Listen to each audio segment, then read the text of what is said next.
오늘 주시는 하나님의 말씀은 시편 44편 1절부터 13절까지 말씀 보십니다. 할렐루야.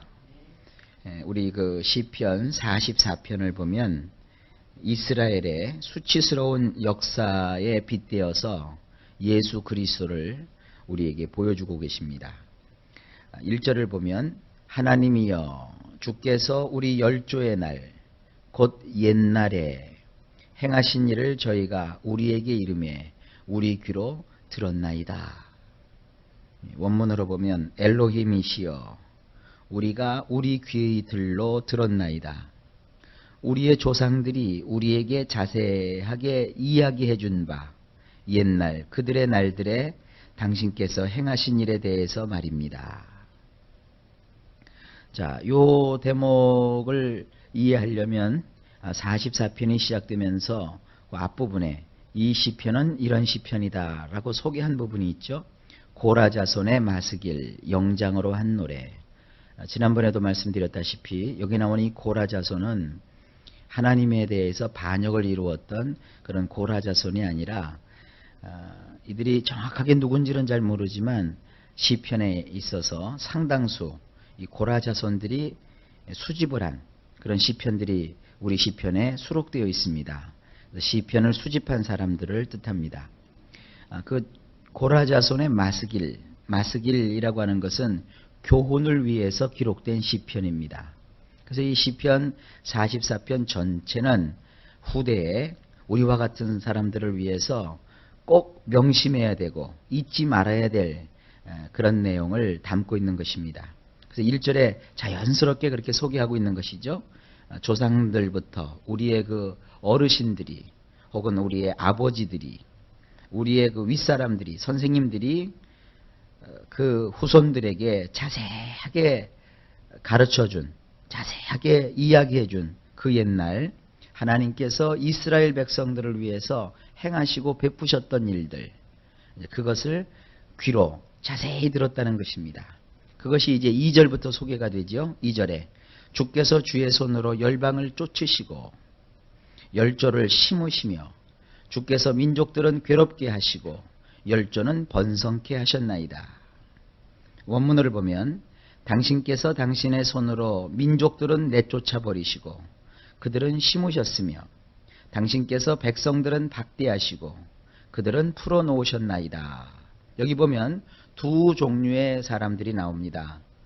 한 종류는 하나님의 택하심을 받은 하나님의 거룩한 선민이고 다른 한쪽은 하나님께 버림을 받고 그리고 하나님이 싫어 심판하시는 그런 이방 민족이 나옵니다.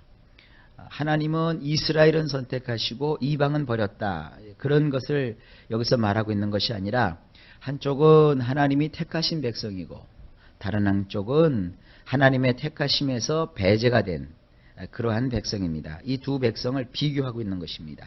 그래서 하나님께서 하나님의 손으로 하나님을 믿지 않는 백성들은 그 땅에서 내쫓아 버리시고 그게 이제 가나안 땅이겠죠. 그리고 애굽으로부터 건져내신 그들을 그 땅에다가 하나님이 심으셨고 그리고 가나안 땅에 살고 있던 그 백성들은 하나님께서 박대하시고 이 박대했다라고 하는 것은 막 괴롭히고 힘들게 하고 어렵게 했다 그런 뜻입니다. 그리고 애굽에서 하나님께서 구원해 놓으신 그 백성들을 하나님은 그 땅에다가 이렇게 풀어 놓으셨다는 거예요. 행복하게 살 수 있도록 풀어 놓으셨다는 거예요. 이것이 우리가 예수님으로 말미암아 얻게 되는 구원의 아주 중요한 모습입니다. 구원이라고 하는 것은 하나님께서 용납하실 수 없는 그러한 우리의 옛 성품과 옛 자아와 옛 사람을 벗어 던져 버리는 거예요. 그것을 우리 속에서 완전히 내어 쫓아버리는 거예요. 그리고 하나님이 우리에게 심어주시는 그 새 사람이니까 새 성품을 가지고 있죠. 그리고 새 생활을 하죠. 그것을 우리 속에 심는 거예요. 그리고 그와 같은 새 성품이 우리 속에서 자유롭게 활개를 치는 거예요. 우리가 전도를 할 때 그 전도의 문구를 참 조심해서 쓰고 잘 써야 됩니다. 전도라고 하는 것은 인도와 다릅니다. 인도라고 하는 것은 사람을 그냥 무작정 끌어서 내가 속해 있는 교회에 이끌어들이는 것이죠. 전도라고 하는 것은 우리 교회에 나오든지 안 나오든지 내가 소속된 교회에 그 사람을 인도하든지 안 인도하든지 나 있는 곳에서 그 사람이 듣든지 아니 듣든지 복음을 전하는 거예요.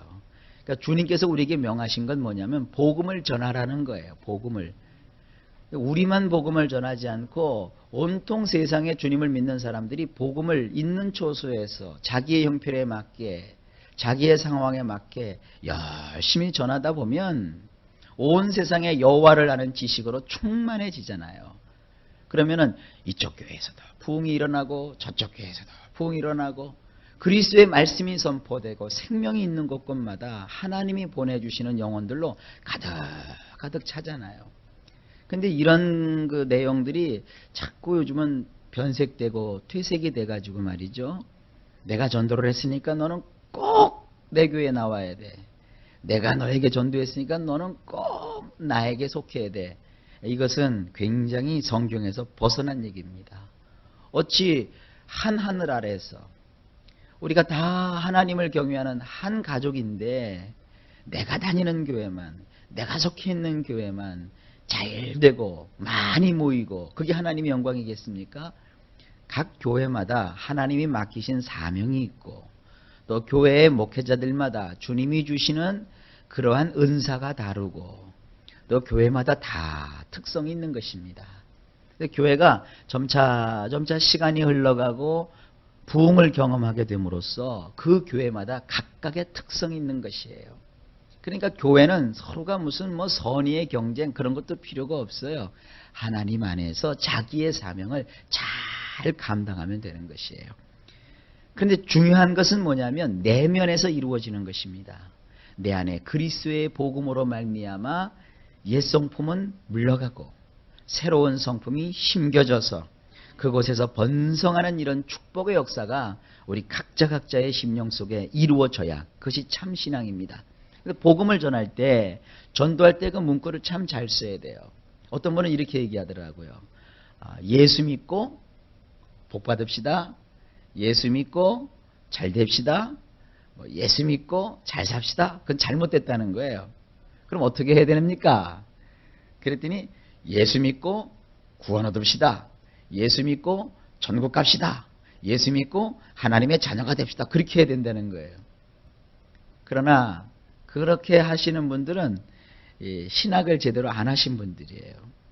예수를 믿고 구원을 받는 그것이 정상적인 말이지만 구원이라는 말은 내 영혼이 건짐을 받아서 천국에 간다는 뜻만 있지 않아요. 구원이라는 말에는요 여러 가지 뜻이 있지 않습니까? 우리를 죄악에서 건져내신다는 것도 구원이고 생활의 모든 질고와 책임에서 우리를 해방시켜 주시는 것도 구원이고 우리를 고쳐주시는 것도 구원이고 구원이라는 말은 그 헬라어로 하면은 소조라고 하는데 아주 뜻이 다양합니다. 그래서 저는 전도 문구를 쓸 때 이런 표현을 참 좋아해요. 예수님은 당신의 행복의 시작입니다. 구원이라고 하는 것은 큰 총체적인 것이에요. 그런 구원의 모습이 오늘 이 2절에 요약되어 있는 겁니다.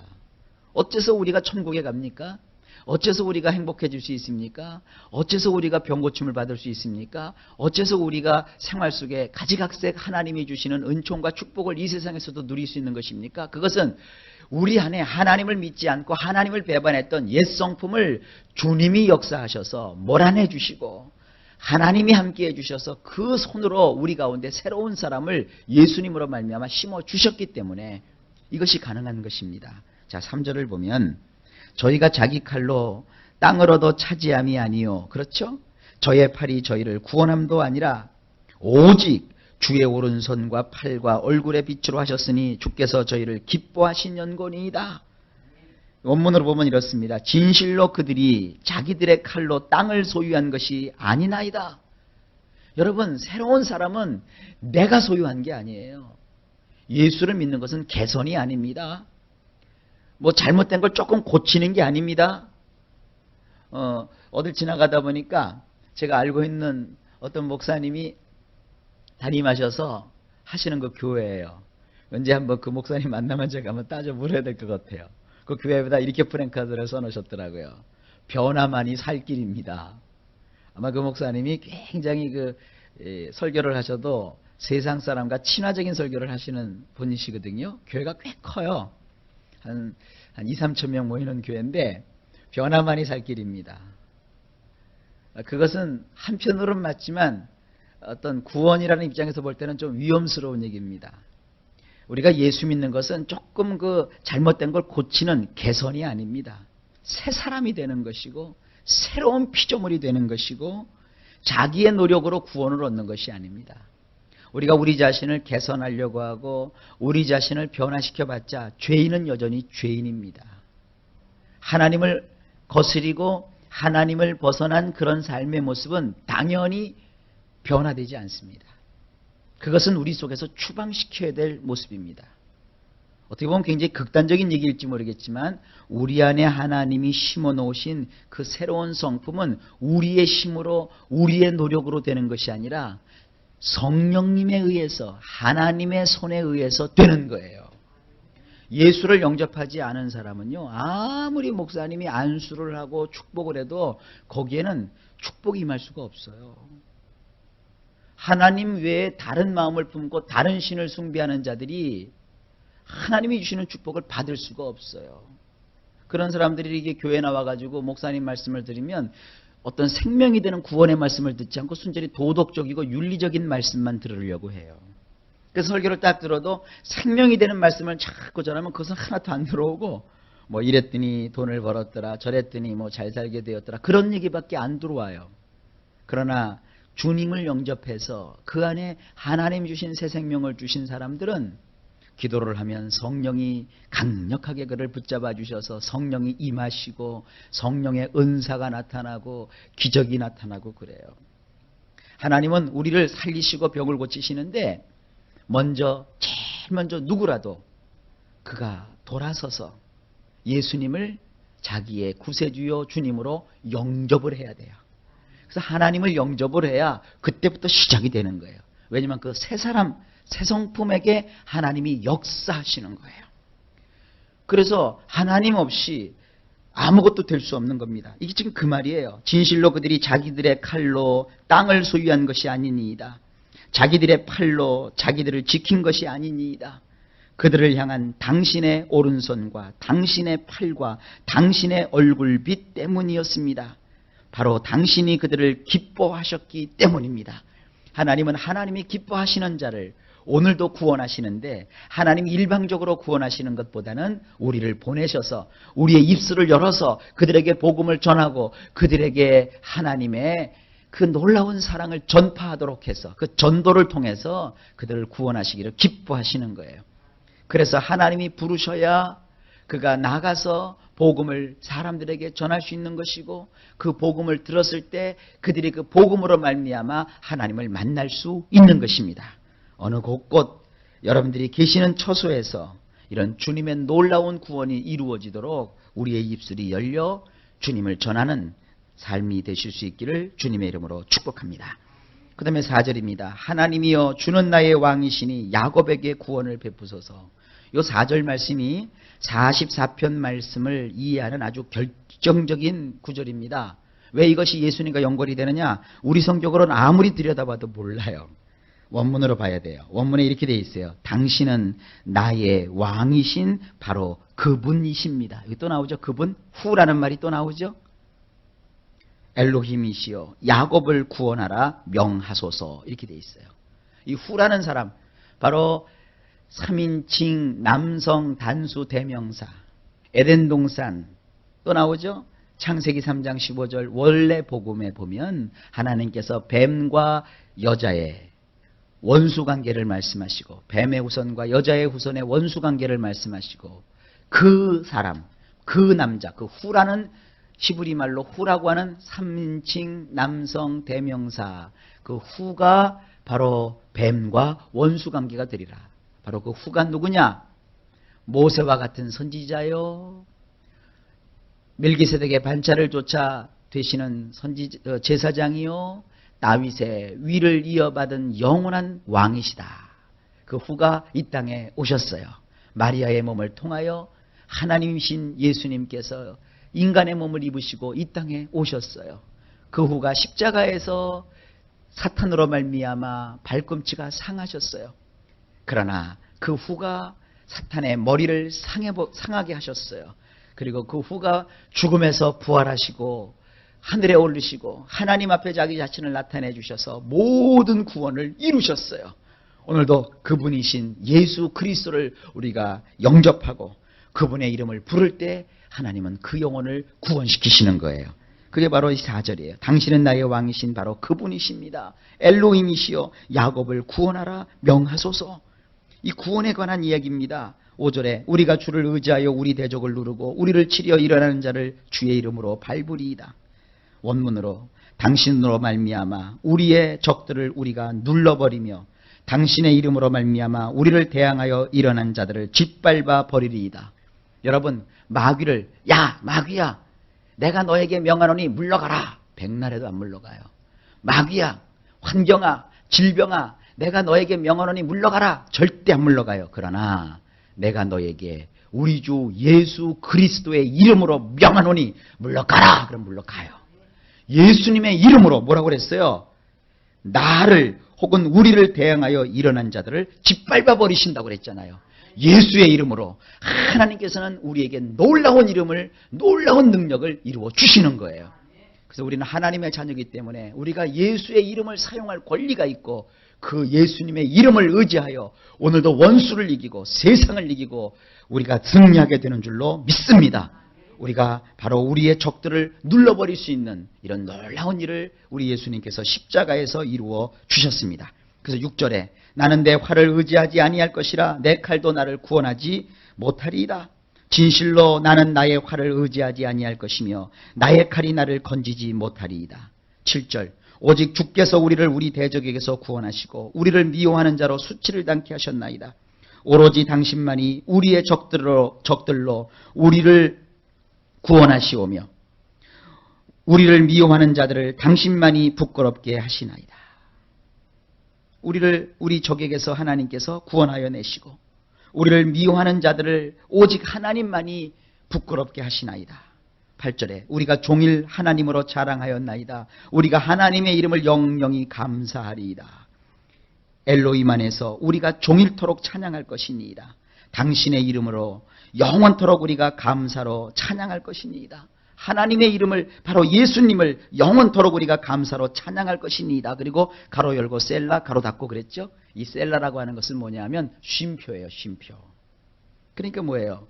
1절부터 8절까지 우리 예수님을 소개하고 있는 거예요. 자, 그러면 이제 그 예수님이 우리를 구원하시기 위해서 어떤 일을 당하셨을까요? 그것이 이제 9절부터 나옵니다. 확 분위기가 바쁘게요.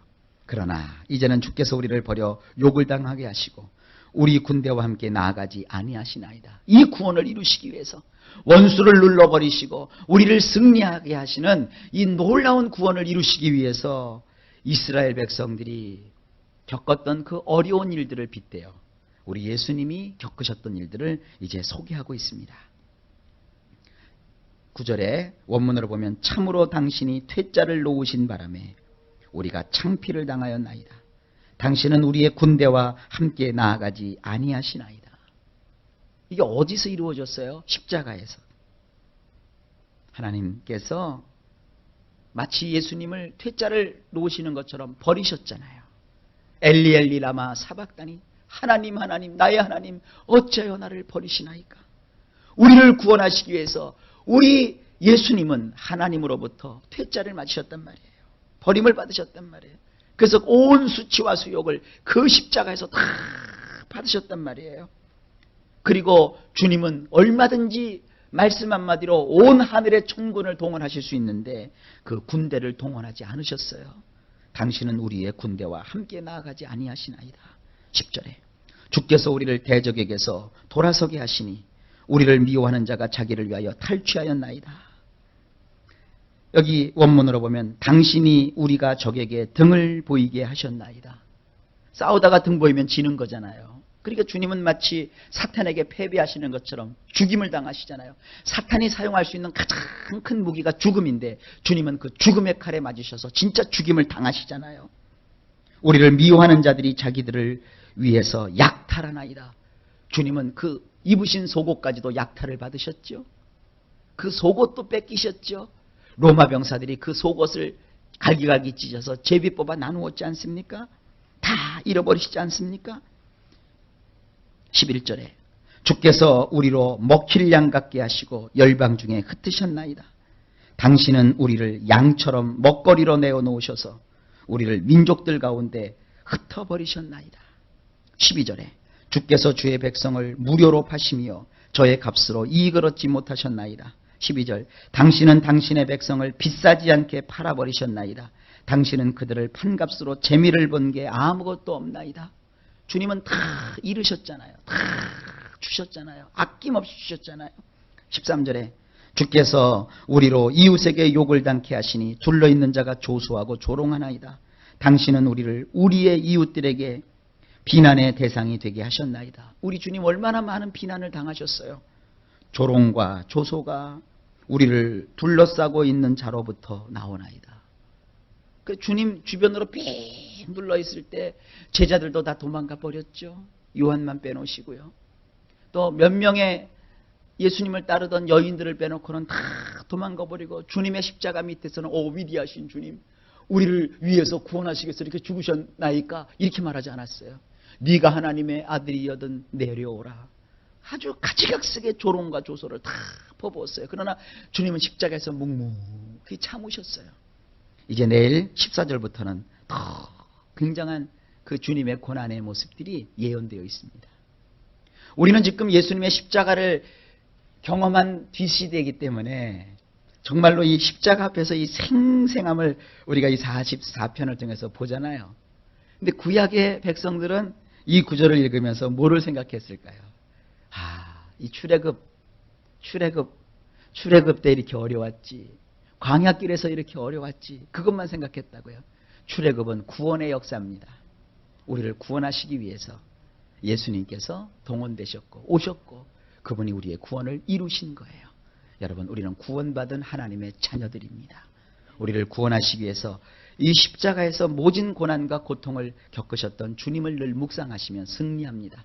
그가 맞음으로 우리가 나음을 입었고, 그가 채찍에 맞음으로 우리가 모든 병에서 고침을 받았고, 그가 저주를 대신받음으로 우리의 저주가 풀렸고, 그분이 죽으심으로 우리가 다시 살아나게 되었습니다. 우리에게 영생을 주시고 구원을 주시고 저 천국을 소유케 하시고 이 땅에 살아가는 동안 성령을 부으셔서 늘 하나님과 동행하게 하시는 이 하나님의 놀라운 축복이 십자가에서 피 흘려 죽으신 예수님으로 말미암아 우리에게 임했고, 그의 이름을 들어 우리가 선언하고 선포하고 기도할 때마다 응답하시고 역사하시는 하나님을 찬송하면서 오늘 하루도 종일토록 주님이 주시는 승리가 넘치시기를 예수님의 이름으로 축복합니다.